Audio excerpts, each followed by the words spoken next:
प्रकारची घटना घडलेली आहे, मोठा पुणे जिल्ह्यातली जी घटना आहे ही अतिशय निंदनीय, अतिशय दुःखदायी अशा प्रकारची घटना आहे।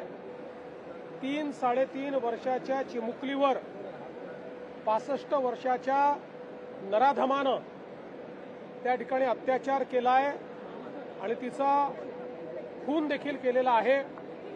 आरोपीला अटक झालेली आहे। आरोपीचे अशा प्रकारचे जुने संदर्भ देखील त्या ठिकाणी दिसत आहेत। एकूणच या घटनेतनं समाजामध्ये मोठा रोष आहे।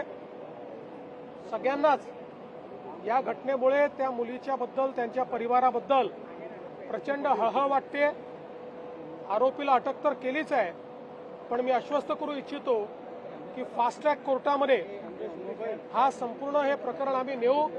स्पेशल त्या ठिकाणी फास्ट ट्रॅक कोर्ट तयार करायला आम्ही हायकोर्टाला विनंती करू। स्पेशल पब्लिक प्रॉसिक्युटर देऊन कमीत कमी वेळात या नराधमाला मृत्यूदंडाची शिक्षा झाली पाहिजे अशी मागणी कोर्टापुढे आम्ही करणार आहोत।